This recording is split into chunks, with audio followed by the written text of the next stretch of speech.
وعلیکم السلام لہری صاحب، کیا حال ہے؟ اللہ تعالیٰ کا احسان ہے. کیا نام ہے بھائی صاحب؟ ابو کاشا نام ہے، کراچی سے بات کر رہا ہوں. کیا نام ہے؟ ابو کاشا. ابو کاشا. اللہ آپ کو سلامتی دے. کیا کام کرتے ہیں ابو کاشا بھائی؟ میں ریل اسٹیٹ کا کام کرتا ہوں کراچی میں. اللہ آپ کو سلامتی دے. میں جی ایک حکم کریں. ادنا سا طالب علم ہوں. 2-3 سوالات ہیں آپ سے اللہ یاری صاحب. جی سر، جی سر، بولیں. ابھی جیسے ایک بھائی کو آپ نے سوال کے جواب میں سید عبد القادر جیلانی کو ملعون بھی کہا، اور آپ نے کہا کہ 10-15 پشتوں بعد آتے ہیں، کوئی 2 پشتوں بعد نہیں آ رہے کہ احترام کیا جائے. جبکہ کل کے احترام کی بات نہیں کیا. دیکھیں، میں نے نہیں کہا کہ 2 پشتوں کے بعد احترام کیا. میں نے کہا کہ ان کی سیادت کا، آپ کہتے ہیں شجرہ میں سے نا، میں نے کہا یہ تو کسی امام کا سکا بیٹا تو نہیں ہے. یہ کئی پشتوں کے بعد جا کے کہتے ہیں ہم ائمہ علیہ السلام سے ملتے ہیں نا. میں نے یہ بات کی. میں نے کہا سیادت ان کا جو ہے یہ کئی پشتوں کے بعد ان کا ادعا ہے. تو یہ جو ہے اس طرح نہیں ہے کہ ان کے سیادت جو ہے قطعی 100% ہو. لیکن کل ہی ڈاکٹر زبیر صاحب کے مناظرے میں آپ نے قریبی نسل اولاد ائمہ کو بھی آپ نے کافر کہا. تو یہ سمجھ سے بالا ہے. اہل بیت اور آل رسول کی محبت کا آپ نعرہ بھی لگاتے ہیں اور پھر ان کو کافر بھی کہتے ہیں. میں تو حیران ہوں. اب یہ سن لیں اچھی طرح سے. اہل بیت جب ہم کہتے ہیں اس سے مراد رسول صلی اللہ علیہ وسلم کے جتنے نسل کے افراد ہیں ان سب سے ہمیں مراد اہل بیت نہیں لیتے. آپ اہل بیت علیہ السلام سے مراد لیتے ہو نا جو ان کی نسل سے ہے، جو 10 پشت کے بعد. یہ ہمارے نہار اہل بیت نہیں. اہل بیت علیہ السلام جب ہم لیتے ہیں نا ان سے مراد پنجتن پاک اور 12 امام، بس. اس کے علاوہ اور بقیہ اہل بیت نہیں ہے. بقیہ اگر آپ سن لیں، پلیز سن لیں. اگر ان کے آپ اتباع کریں سلمان فارسی کی طرح، چاہے آپ افریقہ سے ہیں چائنا سے، فرق نہیں پڑتا. اگر آپ نے اہل بیت علیہ السلام کی اتباع کی تو آپ ان میں سے اہل بیت میں سے ہیں، لیکن وہ آپ اتباع کی وجہ سے. اہل بیت وہی ہیں. اب آپ خود اپنی کتابوں میں لکھتے ہیں کہ نبی صلی اللہ علیہ وسلم کے والدین کافر تھے. مسلم وغیرہ میں پورا باب ہے، ٹھیک ہے نا. تمہارے علماء کا عقیدہ یہی ہے. بلکہ تمہارے سن لیں پلیز، اجماع ہے. تو اس سے آپ کو شرم نہیں آتی؟ اور ہمیں کہتے ہو ایسے افراد جنہوں نے آپ کے مذہب میں بھی وہ غلط ہے نا، انہوں نے خلفاء کے خلاف خروج کیا. آپ کے مذہب میں بھی جو خلیفہ وقت کے خلاف خروج کرے اس کا قتل جائز ہوتا ہے. آپ کے مذہب میں بھی وہ کوئی نیک آدمی نہیں تھے. ہمارے مذہب میں اس لیے وہ نیک نہیں، اچھے نہیں ہے کہ انہوں نے غلط ادعا کیے، انہوں نے جھوٹے ادعا کیے. اگر کوئی شخص کسی نبی کے خاندان سے ہوتا ہے اس کا مطلب نہیں جو مرضی کر دے، وہ کوئی غلط کام بھی کر دے پھر بھی اس کا وہ اچھا ہوتا ہے. حضرت نوح علیہ السلام کا بیٹا وہ غلط بنا، غلط لیس من اہل، وہ کافر تھا، غرق ہو گیا. ہاں بسم اللہ، بسم اللہ. جیسے آپ ابھی کہا کہ انہوں نے غلط دعویٰ کیا جائے وجہ سے وہ کافر ہیں، تو بات یہ ہے کہ صحیح دعویٰ کرنے والے کون ہوں گے؟ جیسے ڈاکٹر زبیر صاحب نے بھی آپ سے پوچھا تھا، آپ نے اس کو تو ثابت نہیں کیا نصوص سے. حالانکہ ڈاکٹر زبیر صاحب کا یہ دعویٰ تھا کہ ان کے بارے میں آپ کے مذہب میں یہ ہے کہ ان کو جنت کی بشارتیں آپ کے اماموں نے دی. تو جنت کی بشارتوں والے نعوذ باللہ کافر کیسے؟ کون ہے جس کو دیکھے بھائی صاحب، جو امامت سے منحرف لوگ ہیں ان کی جنت کی کوئی بشارت، یہ بھی ان کی اغلاط میں سے ہے، ٹھیک ہے نا. صرف زید کے متعلق ہے، زید کے متعلق 2 قسم کے روایات ہیں میرے عزیزو، اچھی طرح سے جان لو. شیخ کتب میں ایک روایات ہے اس کی مذمت پر ہے، ایک روایت ہے اس کی تعریف میں. تو سب روایت اس میں متفق نہیں ہے. جو روایات اس کی مذمت میں وہ سب صحیح ہیں، جو زید کے مذمت میں. جو اس روایات کی طرف وہ اشارہ، پلیز سن لو میرے بھائی. جو آپ کہتے ہیں اس کو جنت کی بشارت ہے، کوئی جنت کی بشارت نہیں ہے. مثلا حسن مصنع، عبداللہ ابن الحسن مصنع، اس کی جنت کی کوئی بشارت، یہ جھوٹ ہے. محمد ابن عبداللہ ابن الحسن یا حسین فخ وغیرہ، یہ ان کی بشارت نہیں ہے. زید کے متعلق ہے لیکن وہ روایات ضعیف ہیں، وہ روایات صحیح نہیں ہیں. اور زید کے مذمت میں وہ روایات بہت زیادہ ہیں. اور زید کون تھا؟ زید کا ساتھ کس نے؟ پتہ آپ کو ابو حنیفہ نے زید کے ساتھ بیعت کی تھی. زید کی جو تحریک تھی بالاساس وہ ایک شیعی تحریک نہیں تھی، وہ جماعت مخالفین کے لوگوں نے وہ زید کے سپورٹر تھے. ابو حنیفہ نے زید کے ساتھ بیعت کی تھی لیکن لڑائی کے وقت یہ بھاگ گیا تھا، اس نے ساتھ نہیں دیا تھا، اس پیسے کچھ بھیجے تھے کہ آپ سے کم سپورٹر ہیں. مالک نے اس کے ساتھ بیعت کیا تھا. ہم نے اہل رسول کا ساتھ دیا. وہ اہل بیت نہیں ہے، وہ اہل بیت نہیں ہمارے نزدیک. آپ لوگوں جو اس کو مرضی اہل بیت بنا دو نا، جس کو مرضی اہل بیت بنا دو. مطلب اہل بیت کون ہے؟ اہل بیت طاہرین کون ہے؟ وہ جو مطہر ہیں، جو اللہ کی جانب سے حجت ہیں. دیکھیں خاندان رسول صلی اللہ علیہ وسلم سے جو بھی شخص آئے ادعا کرے، اس کا مطلب یہ نہیں کہ آپ نے اس کی تصدیق کرنی، اس کی سپورٹ کرنی ہے. اگر مطہر ہے اللہ کی جانب سے گارنٹی ہے. اللہ تطہیر کا کیا مطلب ہے, عصمت کا کیا مطلب, اللہ کی جانب سے گارنٹی ہے کہ غلط ادعا نہیں کرے گا, اس کے آپ ساتھ دے دیں نا, اس کا تو آپ لوگوں نے ساتھ نہیں دیا. تطہیر میں تو باقی تو نہیں آتے نا امام, تطہیر کی آیت میں چلو آپ کی بالکل 14 کے 14 آتے ہیں, 14 کے 14 آتے ہیں, دلیل چاہیے تو ہم سے طلب کرو. وہاں تو حضور کی چادر میں تو نہیں تھے نا 14, بالکل چادر میں تھے, بالکل. اب سن لو ایسے کہ وہ امام حسین علیہ السلام کے صلب میں تھے. یہ آیت جو باقی نہیں تھے, باقی مشمول نہیں ہے نا. دیکھیں میں آپ کو دکھا دیتا ہوں. کیوں شامل نہیں, آپ کیسے نکال سکتے ہیں؟ صلب میں تو سب تھے نا جن کو آپ کافر بھی کہہ رہے ہیں. ان کو اللہ نے مطہر نہیں کیا نا, مطہر نہیں کیا. دیکھیں وہ جو اس میں آپ کو بتا دیتا ہوں. اگر آپ شیعہ عقیدہ جاننا چاہتے ہیں کہ آیت تطہیر میں بقیہ ائمہ علیہ السلام کیسے مطہر ہیں, دیکھیں وہ سن لیں. یہ کتاب ہے, کتاب سلیم بن قیس ہلالی رحمۃ اللہ علیہ, جز نمبر 1. یہاں پہ ملاحظہ فرمائے کتاب حدیث 11. یہ حدیث کافی لمبی ہے, صفحہ نمبر 646 میں. ایھا الناس اتعلمون, امام علی علیہ السلام نے عثمان کی خلافت کے دوران وہاں پہ صحابہ سے گفتگو کرتے ہوئے کہا, اے لوگو جانتے ہو کہ اللہ تعالی انزل فی کتاب, اللہ نے یہ آیت قرآن میں نازل کی ہے, انما یرید اللہ لیذھب عنکم الرجس اہل البیت فجمعنی وفاطمۃ وابنی حسنا وحسینا. تو رسول اللہ صلی اللہ علیہ وسلم نے مجھے جمع کیا, میرے 2 بیٹوں کو اور حسن حسین علیہ السلام کو جمع کیا. ثم القى علینا کساء, پھر ہم پہ کساء ڈالا ہے, کملی ڈالی ہے. وقال هؤلاء اہل بیتی, فرمایا یہ میرے اہل بیت ہیں. پھر اس کے بعد مزید تعریفیں اہل بیت علیہ السلام کی. ام سلمہ نے عرض کیا وانا یا رسول اللہ, میں بھی اہل بیت میں سے ہوں. فقال انت الى خیر, انما آپ جو اچھی ہیں, آپ عاقبت بخیر ہیں. انما نزلت فی وفی اخی, لیکن یہ آیت کا شان نزول کس کے بارے میں, یہ آیت میں آپ شامل نہیں. یہ آیت پھر صرف اور صرف نازل ہوئی مجھ میں اور میرے بھائی کے متعلق اور میری بیٹی فاطمہ, وفی ابنیہ, اور میرے 2 بیٹوں کے متعلق. یہ پنجتن پاک بنے نا. وفی 9 من ولد ابنی الحسین خاصہ, اور صرف 9 افراد میرے فرزند امام حسین علیہ السلام کے نسل سے مخصوص. وہ لیس معنا احد, لیس معنا فیہا احد, اور اس کے علاوہ اس میں سے کوئی اور شامل نہیں. تو خود یہ پیغمبر کے صلی اللہ علیہ وسلم کی حدیث, یہ اس کے علاوہ اور کیا. سن لیں پلیز, سن لیں مجھے سن لیں, مجھے بات کرنے نا. ہاں مجھے دیکھیں, آپ پوچھتے ہیں کہ شیعہ مذہب میں باقی ائمہ کیسے معصوم ہے. آیت تطہیر میں نے آپ کو ثابت کیا کہ ہمارے مذہب کے مطابق بقیہ جو ہے نا, جو اولاد رسول ہے, جو امیر المومنین علیہ السلام کے نسل سے ہیں, وہ سب کے سب وہ مطہر نہیں ہے, وہ معصوم نہیں. معصومین شیعہ مذہب میں صرف کون ہے؟ یہ 12 حضرات ہیں, 12 امام ہیں, اور حضرت زہرا رسول اللہ صلی اللہ علیہ وسلم, یہ حضرات. جی نہیں, مطلب آپ کے نزدیک یہ شیعہ اثنا عشریہ سب کا مذہب ہے کہ یہ اولاد علی, حسن اور حسین جن کو آپ کافر کہتے ہیں یہ کافر ہے؟ آپ اثنا عشریہ کا مذہب ہے, یہ عقیدہ ہے؟ میں یہ جاننا جو اگر کافر ہو جائے کافر ہے بھائی. جو آپ کا جب عقیدہ ہے کہ نبی صلی اللہ علیہ وسلم کے والدین کافر تھے, وہ آپ کو کچھ نہیں ہوتا نا. اگر دیکھیں, اجازت دیں, اگر اولاد, میں آپ کو 1 منٹ میں آپ کو دکھا دیتا ہوں بھائی, 1 منٹ میں آپ کو حدیث دکھا دوں تو پھر آپ کو.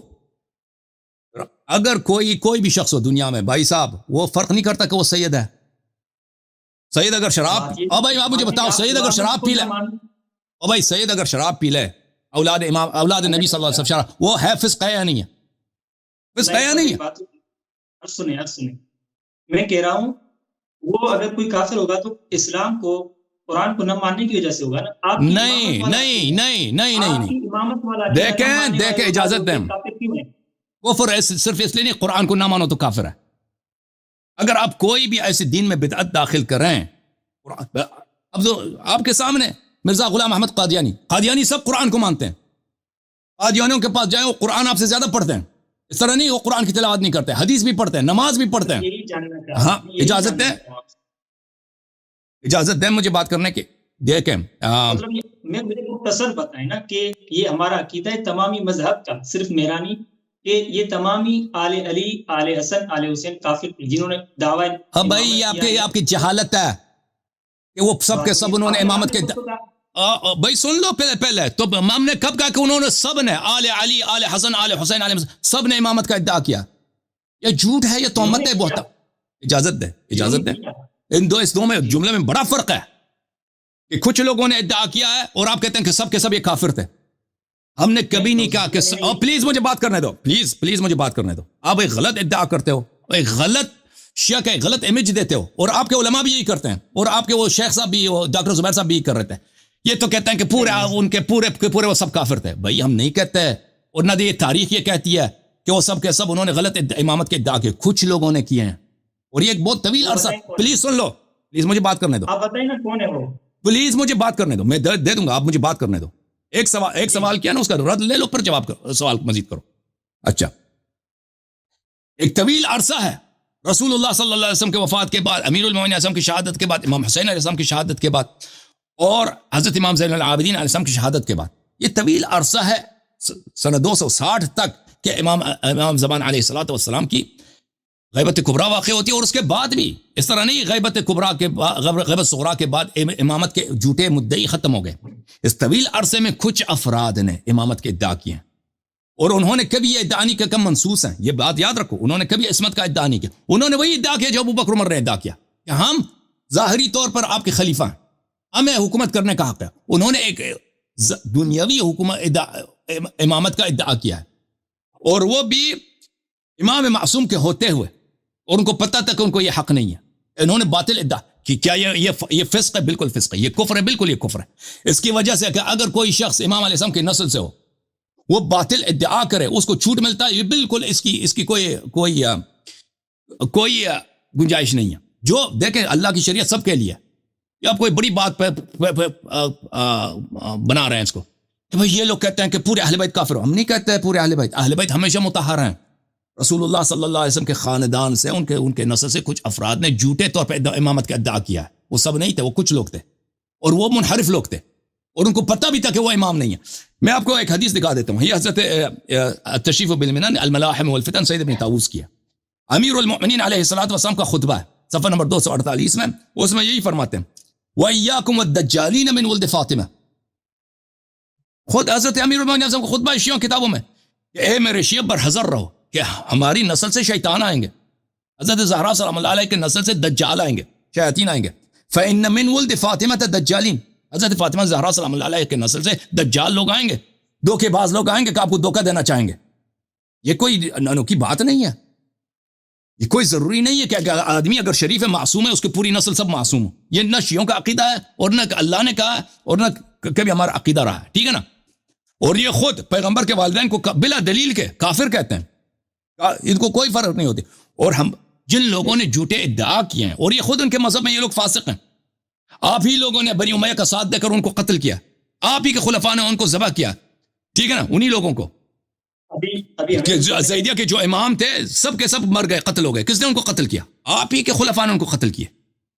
زید کو کس نے قتل کیا؟ آپ کی بنی مروان نے قتل کیا نا. زید کی بیعت کی تھی امام ابو حنیفہ نے، ابھی تو کہا آپ نے، تو مطلب ہم نے تو ان کا ساتھ دیا ہے. کچھ لوگوں نے بالکل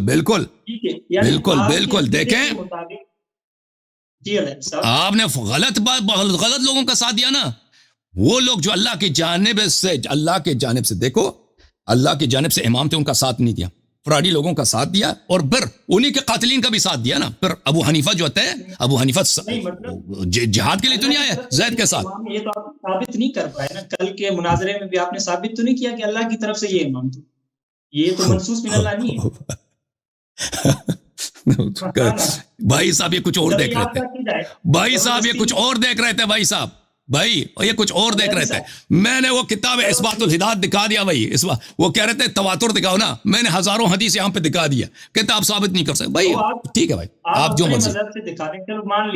وہ اس لیے نہیں آئے تھے کہ میں آپ کی مذہب سے امامت ثابت کروں. وہ اس لیے آئے تھے کہ کہہ رہے تھے کہ شیعہ مذہب میں امامت پہ نص نہیں ہے. آپ ان کے موقف کو جان لیے نا. میں نے ان کے موقف کے مطابق دلیل دی ہے. پھر امامت کو میں نے آپ کے کتب سے بھی ثابت کیا. میں نے حدیث ثقلین پڑھا ہے، میں نے آئے مباہلہ پڑھا، اس کے پاس رد تھا. میں نے واضح طور پہ کہہ دیا کہ امیر المؤمنین علیہ الصلوۃ والسلام حدیث منزلت کی روح سے، آئے حدیث ولایت کی روح سے، آئے مباہلہ کی روح سے، یہ رسول اللہ صلی اللہ علیہ وسلم کے خلیفہ ہیں، اور ابو بکر عمر کی خلافت باطل ہے حدیث ثقلین کی روح سے. میں نے ثابت. اس کے پاس رد تھا؟ رد نہیں تھا. رد تو تھا الحمدللہ، سب نے دیکھا ہے، سب نے دیکھا. اس کا شکل بھی آپ لوگوں نے دیکھا نا. اچھا اللہ صاحب، چلو یہ موضوع تو آپ نے واضح کر دیا کہ آپ کا عقیدہ ہے کہ بعض چلو وہ رد اس کا ابو بکر عمر کا کوئی خلافت دکھاؤ نا، کوئی دلیل دکھاؤ نا تم. ابھی سنیں نا بات مجھے کرنے دینا. آپ کے مشائخ کو میں نے کہہ دیا بھائی، او بھائی دیکھو اس سے زیادہ ان کے مذہب کے بطلان کی کیا دلیل. میں نے کہہ دیا کہ تم ابو بکر عمر خلافت کو چھوڑ دو، ان کی تقوی کو چھوڑ دو، ان کی فضا کی افضل ہیں، یعنی اس کی دلیل کو، اس کا صرف اسلام ثابت کرو نا. میں پاکستان آؤں گا تم مجھے ذبح کر دینا. میں سپاہی صحابہ کا جو ہیڈ کوارٹر ہے وہاں جاؤں گا تاکہ تم مجھے ذبح کر دو. میں اپنا نام بھی چینج کروں گا، غلام عائشہ رکھ دوں گا. میں نے ابھی تک تمہارا کوئی مرد پیدا ہوا ہے اس کا اسلام ثابت کرنا؟ کہتے ہیں وہ جی سنیں اللہ صاحب. آپ دوسرا سوال ہے میرا اسی پر جو ابھی آپ نے کہا نا کہ ایمان اسلام ابو بکر ثابت کرو، وہ تو آپ اسلام مانتے ہیں نا، جیسے ولید اسماعیل نے ثابت بھی کیا اور آپ نے اقرار بھی کیا. چلو ظاہر اسلام میں نے بالکل ثابت نہیں کیا، وہ کاٹ کے بھاگ گیا. بھائی جو شخص مناظرہ جب ہمارا جب اتفاق ہوا ہے کہ 10 منٹ وہ بات کرے گا 10 منٹ میں بات کروں گا، میرے دلیل سنے بغیر اس نے کاٹ کے بھاگ گیا ہے، تو وہ آپ کیسے کہتے ہیں اس نے ثابت کر دیا؟ یہ آپ کی بے ایمانی ہے نا. جو شخص کاٹ کے بھاگ جاتا ہے وہ کیسے اس نے ثابت، اگر اس کے پاس دلیل ہوتی وہ کاٹ کے بھاگ نہیں جاتا. اس نے مناظرہ کرنا ہی نہیں تھا. 1.5 منٹ میں اسے کاٹ کے، میں بتایا بھی نہیں ہے کہ میں کاٹ کے بھاگ جاتا ہوں، مجھے پتہ ہی نہیں چلا کہ وہ کاٹ کے بھاگ گیا. آپ کو اقرار کرنا تھا نا کہ میں اسلام ابو بکر مانتا ہوں، وہ آپ سے یہی مطالبہ کر رہا ہے. وہی اسلام جو وہی اسلام جو عبداللہ ابن ابی ابن سلول کا ہے، وہی اسلام کی جو قرآن مجید میں اللہ تعالیٰ فرماتا ہے بسم اللہ الرحمن الرحیم اذا جاءك المنافقون قالوا نشهد انك لرسول الله والله يشهد انك لرسوله والله يشهد ان المنافقين لكاذبون. منافق جب آپ کے پاس آتے ہیں وہ شہادت کہتے ہیں کہ ہم قسم کھاتے ہیں، شہادت دیتے ہیں کہ آپ اللہ کے رسول ہیں، اور اللہ شہادت دیتا ہے آپ اللہ کے رسول ہیں، اور اللہ شہادت دیتا ہے کہ جھوٹے ہیں. یہ کس کے مذمت میں؟ سن لو ہم جو ابو بکر کا اسلام کہتے ہیں ابو بکر مسلمان تھا، وہی جو عبداللہ، اگر تم کہتے ہو عبداللہ ابن ابی ابن سلول جو منافق تھا بظاہر رسول اللہ صلی اللہ علیہ وسلم اس پہ اسلام کے احکام جاری کرتے تھے، اس پہ نماز بھی پڑھی، پیغام سن لو پلیز سن لو ہم ابو بکر کے متعلق ہمارا موقف سن لو.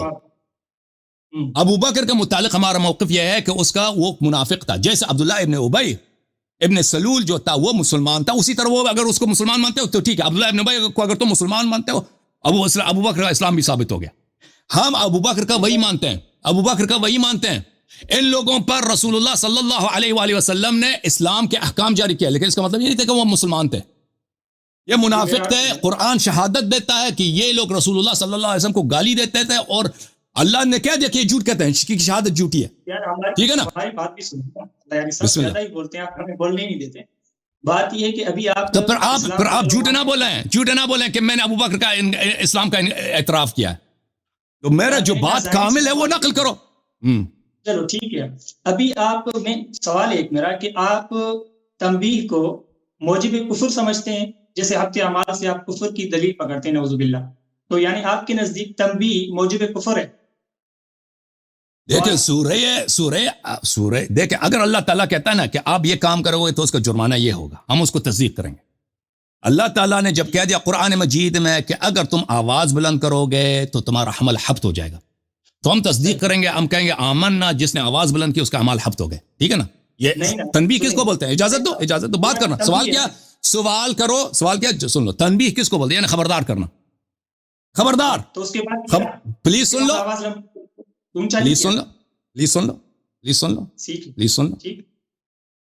اللہ تعالیٰ نے کہا کہ تمہیں پتہ ہو یا نہ ہو اس کی سزا یہ ہے.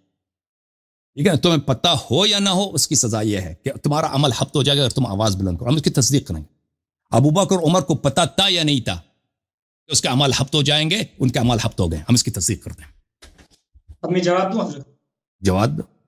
وہاں پہ انہوں نے جب آواز اونچی کی، آپ بخاری سے روایت پیش کرتے ہیں، اس بخاری کی روایت میں لکھا ہوا ہے اس کے بعد اتنی ہلکی آواز ہوتی تھی کہ رسول اللہ صلی اللہ علیہ وسلم کو بار بار پوچھنا پڑتا تھا، دوبارہ پوچھنا پڑتا تھا کہ کیا بولا ہے آپ نے. تو مطلب جب اللہ نے تنبیہ کی اس کے بعد تو انہوں نے آوازیں اونچی نہیں کی ہے نا. تو آپ کے نزدیک اگر سنیں مجھے بولنے ایک منٹ، تو موجب کفر ہے آپ کے نزدیک نعوذ باللہ. تو میں آپ سے سوال کر رہا ہوں کہ یا ایھا النبی لم تحرم ما احل اللہ، تو نعوذ باللہ پھر تو آپ کے عقیدے مطابق حضور بھی اللہ کے حلال کردہ کو حرام کرتے تھے، پھر نعوذ باللہ پھر یہاں کیا بولیں گے آپ؟ آپ سن لو، دیکھو ان کا طریقہ کار یہی ہے کہ ابو بکر عمر کو بچانے کے لیے رسول اللہ صلی اللہ علیہ وسلم کو کافر بھی بنا دیں گے. ٹھیک ہے نا؟ ابھی آپ نے کیا، ابھی آپ نے سب کیا. ابھی سن لو، ابھی میری باری، ابھی آپ نے سوال کیا نا، ابھی جواب سن لو. دیکھو جب اللہ نے یہ ان کے پاس کوئی فرار نہیں ہے ابو بکر عمر کے حبت اعمال سے بچانے کے لیے. ان کے پاس ہاں مکر نے رنگ ہے, فریب ہے. وہ فریب کیا کہ ان کو پتہ نہیں تھا. اب بات کرنے دو بھائی, میری سب باتیں غلط لیکن مجھے کہنے دو. میری بات اگر کاٹو گے تو میں آپ کے ساتھ گفتگو نہیں کروں گا, ٹھیک ہے نا؟ صحیح ہے. مجھے جواب دینے کا مجھے آپ نے سوال کیا, مجھے جواب دینا ہے, ٹھیک ہے نا؟ اب اگر کاٹو گے, اب اگر مداخلہ کرو گے تو میں آپ سے گفتگو نہیں کروں گا. میں نے آپ کو بتا دیا, خبردار کر دی. اوکے, خبردار ہو گیا. اب میں آپ کو دوبارہ واپس لاؤں گا جب میری بات ختم ہو. تو اب سن لو, یہ ان کے پاس کوئی چارہ نہیں ہے حبت اعمال سے بچنے کے لیے. اللہ تعالیٰ نے ابو بکر عمر کی مذمت کے لیے, تعریف کے لیے نہیں. آیات پڑھیں, وہ سب نہایت ہی شدید مذمت ہے اور توبیخ کے لیے. آیات نازل کیا ہے کہ تم رسول اللہ صلی اللہ علیہ وسلم کے آواز پر آواز بلند نہ کرو, اور جو یہ کرے گا اس کے اعمال حبط ہو جائیں گے, ٹھیک ہے نا؟ انہوں نے آواز بلند کی ہے, اب یہ کہتے ہیں اعمال حبط نہیں ہوئے اس لیے کہ انہوں نے اس کے بعد انہوں نے نہیں کیا. اچھا, ہم نے ثابت کیا ان کی اپنی کتابوں سے کہ اس کے بعد بھی انہوں نے کیا, آواز بلند کی, وہ اپنی جگہ پر. ان کی یہ صفائی پیش کرنا کہ اس کے بعد عمر اتنی دھیمی بات کرتے تھے کہ پیغمبر کو صلی اللہ علیہ وسلم کو سنائی نہیں دیتا تھا, یہ بھی مذاق ہے. یہ بخاری میں موجود ہے, عبداللہ ابن زبیر نے یہ روایت کی. یہ کوئی احترام نہیں ہے کہ آپ کسی بڑے آدمی سے اس طرح بات کریں کہ اس کو سنائی نہ دے اور وہ آپ کو پوچھنا پڑے دوبارہ اس کو. یہ بھی ایک مذاق اڑانا ہے رسول اللہ صلی اللہ علیہ وسلم کی شریعت کا اور قرآنی آیات کا. آپ نے دیکھا بھی کہ آپ مثلا کسی بڑے آدمی کے پاس جائیں, اتنی آواز سے بار بار اس سے بات کریں نا, ایک دفعہ بھی نہیں, بار بار جب اس سے بات کرتے ہیں اس کو ایسی بات کریں اس کو سنائی نہ دے, اس کو پوچھنا پڑے کہ تم کیا کہہ رہے ہو. یہ احترام کا کوئی احترام کا طریقہ کار وہی ہے جو قرآن نے بتایا, ان الذین یغضون اصواتهم عند رسول اللہ صلی اللہ علیہ وسلم اولئک الذین امتحن اللہ قلوبهم للتقوی. رسول صلی اللہ علیہ وسلم کے سامنے آواز دھیمی رکھو, لیکن اتنا نہ کہ اس کو سنائی نہ دے. اور یہ کسی بھی شریعت میں قرآن نے یہ حکم تو نہیں دیا کہ اس طرح بات کرو کہ پیغمبر کو سنائی بھی نہ دے. قرآن نے تو کبھی نہیں کہا نا, یہ بھی تو مذاق اڑانا ہے ایک آدمی کا, وہ اذیت کرنا. تو یہ جو آپ صفائی پیش کر رہے ہیں دراصل صفائی نہیں ہے, اس شخص کا مذاق اڑانا ہے نبی صلی اللہ علیہ وسلم کا. جو صفائی یہ ہے کہ ان کو پتہ نہیں تھا, کیا چیز پتہ نہیں تھا بھائی اس کو. دیکھیں رسول صلی اللہ علیہ وسلم کے نبی ہیں, یہ پتہ نہیں تھا, پتہ تھا بھائی نبی. یہ پتہ نہیں تھا کہ کسی بڑے آدمی کے سامنے, بالخصوص اگر وہ نبی ہے, اس کے سامنے بلند آواز بات کریں یہ بے ادبی ہے. یہ پتہ نہیں تھا, پتہ تھا. اس کی دلیل کیا ہے؟ قرآن نے خود کہتے ہیں ان الذین یغضون. اسی وقت وہاں پر ایسے لوگ تھے جو اپنی آواز دھیمی رکھتے تھے. اللہ نے اسی وقت جب ابو بکر عمر کی مذمت نازل کی, ان لوگوں کی تعریف کی ہے جو آواز دھیمی رکھتے ہیں. تو لوگوں کو پتہ تھا کہ آواز دھیمی رکھتے ہیں, اور ہمیں پتہ ہے یہ ہر کلچر میں یہی ہے, ہر ثقافت میں یہی ہے. آپ امریکہ میں آ جائیں, چائنا چلے جائیں, اور عرب میں چلے جائیں, روس میں چلے جائیں, بڑے آدمی محترم شخص کے سامنے آواز بلند نہیں کرتے. یہ سابق بھی تھے, یہ ہمارے زمانے میں بھی یہی ہے.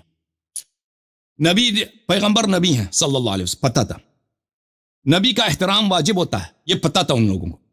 اور یہ کہ بڑے آدمی کے سامنے, بالخصوص اگر وہ نبی ہے, اس کے سامنے آواز بلند نہ کریں. اگر آواز بلند کریں گے یہ بے احترامی بھی, وہ یہ بھی پتہ تھا. یہ قرآن کی روح سے ثابت ہے, یہ سب پتہ تھا. اس کے باوجود انہوں نے آواز بلند کیا. یا نہیں معلوم تھا بھئی اعمال حبط ہو جائیں گے, ٹھیک ہے, اس سے پہلے یہ آیت نہیں تھا کہ اعمال حبط ہو جائیں گے, نہیں تھا, لیکن اس کے فرق نہیں پڑتا, کیونکہ قرآن نے فرمایا وَأَنْتُمْ لَا تَشْعُرُونَ. آپ کو پتہ بھی نہ ہونا, قرآن نے جب کہہ دیا کہ اگر پتہ بھی نہیں ہے تو اعمال حبط ہو جائیں گے. قرآن نے خود جب عذر سب ختم کر دیا کہ اس کے اعمال حبط ہوتے, ان کے اعمال حبط ہو گئے, ان کے اعمال حبط ہو گئے. تو یہ ہے آپ کا حبط اعمال کا. اور اب پیغمبر پہ جو انہوں نے تہمت لگا دی, یا ایھا النبی لما تحرم ما احل اللہ لک تبتغی مرضات ازواجک, کہ پیغمبر صلی اللہ علیہ وسلم نے تو بھی کیا ہے, اگر ابو بکر عمر نے یہ کیا ہے کہ پیغمبر صلی اللہ علیہ وسلم کے سامنے ایسا فعل انجام دیا ہے, تو نبی نے بھی ایسا کیا ہے, نبی نے بھی حلال کو حرام بنا دیا. سبحان اللہ سبحان اللہ سبحان اللہ. نستجیر باللہ نستجیر باللہ. یہ تمہارا فہم ہے قرآن سے. قرآن یہی کہہ رہا ہے پیغمبر صلی اللہ علیہ وسلم نے حلال کو حرام بنا دیا, حرام کو حلال بنا دیا. دیکھیں رسول اللہ صلی اللہ علیہ وسلم کے نے قسم کھایا کہ یہ میری کنیز ہے, میں اس کے پاس نہیں جاؤں گا. یہ بالکل جائز ہے, یہ حرام نہیں ہے کہ پیغمبر صلی اللہ علیہ وسلم, کوئی بھی شخص اگر اس کی کوئی مال ہے, میرا یہ پین ہے, ٹھیک ہے نا, میں کہتا ہوں میں اس پین کو استفادہ نہیں کروں گا, میں اس پین کو یوز نہیں کروں گا, یہ کوئی حرام ہے بھائی, میرا پین ہے, میں اس کو 10 سال کے لیے یوز نہیں کرتا, 10 سال کے بعد یوز کروں گا, میں نے وہ عہد کر لیا, میں نہیں کروں گا. یہ کوئی نہ میں نے کسی حلال کو حرام بنایا نہ کسی حرام کو حلال, شریعت میں نے چینج نہیں کیا, یہ شریعت میں جائز ہے میرے لیے, نبی صلی اللہ علیہ وسلم کے لیے بھی جائز ہے. نبی صلی اللہ علیہ وسلم کے لیے جائز ہے کہ وہ اپنی کنیز کے پاس نہ جائیں، جو اس کی مرضی کنیز ہے، کوئی واجب نہیں ہے کہ اس کے پاس چلے جائیں، ٹھیک ہے نا؟ نبی صلی اللہ علیہ وآلہ وسلم نے حلال کو حرام نہیں بنایا، حرام کو حلال. انہوں نے ایک جائز چیز جو شریعت میں ہے کہ وہ عہد کر لیں، اللہ سے قسم کھا لیں کہ میں اس کنیز کے پاس نہیں جاؤں، اس سے بستر نہیں ہو جاؤں گا، اس کے قریب نہیں جاؤں گا. یہ ان کے لیے بالکل جائز ہے. یہ کس لیے کیا تھا؟ کیونکہ ان کے دو زوجہ عائشہ حفصہ نے ان کے خلاف کام کیے تھے. بخاری میں موجود ہے، مسلم میں موجود ہے، تظاہر کیا تھا دشمنی کی. یہ جو آیا ہے یہ نہیں کہہ رہا کہ پیغمبر صلی اللہ علیہ وسلم نے حلال کو حرام بنایا. پیغمبر صلی اللہ علیہ وسلم نے اپنے لیے، دیکھیں میں اگر کہتا ہوں میں پین کو یوز نہیں کرتا، میں اپنے آپ کو اس پین سے محروم رکھتا ہوں. میں نے اس پین کو اپنے لیے ممنوع قرار دیا، محرم قرار دیا. پیغمبر صلی اللہ علیہ وآلہ وسلم نے اس زوجہ کو اپنے لیے قسم کھا کے اس کنیز کو اپنے لیے حرام قرار دیا. یہ کوئی مذمت نہیں ہے اللہ کی جانب سے، آپ نے ایسا کیوں کیا؟ یہ نبی صلی اللہ علیہ وسلم کے لیے یہ ہے کہ اللہ تعالیٰ اس کو شفقت کے طور پر کہ آپ کے ازواج نے آپ کو اتنا ڈانٹا ہے، آپ کو اتنا تنگ کیا، اتنا اذیت کیا کہ آپ کو ایک حلال چیز جو آپ کی کنیز ہے کہ ان کے پاس آپ جانا چاہیں تو جا سکتے ہیں، یہ آپ نے عہد کیا کہ میں ان کے پاس نہیں جاؤں گا. آپ کیوں ان عورتوں کی جو ہے رضا کو مد نظر رکھتے ہیں؟ آپ جو ہے کیا کریں، آپ اپنے قسم کا کیا کریں، اپنے قسم کا کفارہ دے دیں اور اس خاتون کے پاس ماریہ قبطیہ رضی اللہ تعالیٰ عنہ کے پاس جائیں. تو یہ ہوا تھا اصل معاملہ. پیغمبر صلی اللہ علیہ وآلہ وسلم نے شریعت میں چینجز نہیں کیے تھے. یہ کہ پیغمبر صلی اللہ علیہ وآلہ وسلم اللہ کے حلال کو حرام بنا دے، شریعت میں چینج کریں، یہ بہت بڑا بہتان ہے پیغمبر پر جو ان لوگوں کو کرنا پڑتا ہے ابو بکر عمر کو بچانے کے لیے، کیونکہ بچا ہی نہیں سکتے نا. پیغمبر صلی اللہ علیہ وآلہ وسلم کو یہ کافر بنا دیں گے ابو بکر عمر کو بچانے کے لیے. جی مزید بولیں. لہری صاحب، ایک تو آپ لمبی تقریر کرتے ہیں اور اپنی طرف سے ہم پر الزامات بھی تھوپتے ہیں، چلو یہ آپ کی اپنی ثوابدید ہے. بات یہ کہ نعوذ باللہ ثم نعوذ باللہ حضور پاک کے لیے کوئی اس طرح کہے کہ وہ اللہ کے حلال کو حرام کرتے، تو یہ تو صریح کفر ہے. لیکن یہاں پہ آپ نے وہی پاکیزہ استدلال کیا جو ہم وہاں سے مراد لیتے ہیں نا حضور پاک صلی اللہ علیہ وسلم کے لیے. بات ادھر تنبیہ پر آپ کفر کا حکم لگا رہے ہیں نعوذ باللہ، اور یہاں پاکیزہ تعویلات کر رہے ہیں جو کہ ہونی بھی چاہیے اور ہمارے ایمان پر تقاضا ہے، اور یہی تشریح یا تفسیر بہتر کی ہے آپ نے. سن رہے ہیں آپ اللہ صاحب؟ جی سن لو. آپ کوئی کسی اور کی میں زوم پہ ہوں تو کسی اور کی سامنے تصویر آ رہی. تو میں یہ عرض کر رہا ہوں کہ دیکھیں سورہ تحریم کی آپ نے بہترین پاکیزہ تفسیر کر دی نا، تو آپ نے ظاہر کو لے کر ایک باطل استدلال نہیں کیا. یہ بھی ہم بھی یہی کرتے ہیں. تو وہاں پہ آپ ایک تنبیہ کو موجب کفر سمجھ رہے ہیں، تو اللہ نے قرآن میں جا بجا تنبیہات کی ہیں انبیاء کرام کو، تو کیا وہاں سے آپ باطل استدلالات کریں گے کہ نعوذ باللہ انبیاء بھی شرک کر سکتے ہیں یا یہ وہ، کیونکہ اللہ نے ان کو بھی کہا گیا ہے تم نے شرک کیا. تو تنبیہ میں ہمیں پتہ کہ یہ تنبیہ کیا ہے، وہ تنبیہ کیا ہے، ٹھیک ہے نا. وہ شفقت ہے، اظہار شفقت ہے. اللہ تعالیٰ نے اظہار شفقت کی نبی صلی اللہ علیہ وسلم سے سورہ تحریم میں، ٹھیک ہے نا. یہاں پہ اللہ نے خبردار کیا ہے کہ جو آواز بلند کرے گا، دیکھو واضح ہے قرآن کی آیت، جو تصدیق نہیں کرتا اس پہ اللہ کی لعنت ہے. جو آواز بلند کرے گا اس کا عمل حبط ہو جائے گا. یہ قرآن کی آیت ہے یا نہیں ہے؟ جو نبی صلی اللہ علیہ وسلم پہ آواز بلند کرے گا اس کا عمل حبط ہو جائیں گے. ہے کہ یہ نہیں تنبیہ؟ یہی ہے کہ نہیں ہے؟ اللہ تعالیٰ نے تنبیہ فرمائی، اس کے بعد آوازیں نیچی. اور بھائی تنبیہ یہی ہے نا، تنبیہ یہی ہے کہ جو آواز بلند کرے گا اس کے اعمال حبط ہو جائیں گے. یہ کیا نہیں کیا؟ ایسا نہ ہو کہ حبط ہو جائے. صحیح ہے، صحیح بات، صحیح ہے نا، صحیح ہے. اور یہ بھی فرمایا آپ کا عمل حبط ہو جائے گا. آپ کو پتہ ہو یا نہ ہو آپ کا عمل حبط ہو جائیں گے، ٹھیک ہے نا. ان لوگوں کو پتہ تھا بھائی، ان لوگوں کو پتہ تھا کہ یہ پیغمبر ہیں، ان کو پتہ تھا پیغمبر کی عزت کرنی چاہیے، ان کو پتہ تھا کسی عظیم انسان کی بے عزتی اس میں ہوتی ہے کہ اس کے سامنے آپ شور شرابہ کریں. سن لو بھائی، سن لو بھائی. اس کے باوجود بالکل اس کے باوجود انہوں نے، میری بات ختم ہو تو بولے نا، میں خاموش ہو جاؤں گا بھائی. جب آدھا منٹ بھی نہیں دیتے آپ ہمیں، آپ 10 اوکے، خدا حافظ آپ کا. یہ کیا میں نے آپ کو بار بار خبردار کیا تھا نا، میں نے آپ کو بار بار خبردار کیا کہ آپ مجھے میری بات نہ کاٹا کریں نا. وہ آپ کے پاس کیونکہ دلیل نہیں ہوتی، وہ آپ مجھے بار بار کاٹ رہے ہیں. جب نبی صلی اللہ علیہ وآلہ وسلم ابھی جو جس جرم کی مذمت کے لیے اللہ نے نازل کیا آیا، آپ کے عمل حبط ہو جائیں گے بھائی. جس کی مذمت میں یہ نازل ہوئی اس کا عمل کیسے حبط نہ ہو؟ آپ کہتے ہیں بعد میں نہیں کیا. ابھی آپ دیکھیں، آپ ایک دفعہ زنا کریں نا تو آپ پہ سنسار کا جرم ہے. آپ کہتے ہیں بعد میں ہم نہیں کریں گے، اس سے کوئی فرق نہیں پڑتا، اس سے کوئی فرق نہیں پڑتا. آپ نے ابھی زنا کیا نا، ختم ہے. آپ نے نبی صلی اللہ علیہ وسلم کی بے احترامی کی ہے. اور آپ کو پتہ تھا کہ بے احترامی نہیں کرنی چاہیے. اور یہ سب مسلمانوں کا اجماع ہے کہ نبی صلی اللہ علیہ وسلم کی بے حرمتی کفر ہوتی ہے. کفر ہوتی ہے. آپ کیا آپ آئندہ جا کے نہیں کریں گے. وہ ان کو پتہ تھا, ایسی چیز نہیں تھی کہ ان کو نہیں پتہ تھا. میں آپ کے ساتھ گفتگو کرنا چاہ رہا تھا کہ مزید آپ کی باتیں سنو, لیکن اس طرح گفتگو نہیں ہوتی کہ آپ مجھے بات نہ کرنے دیں.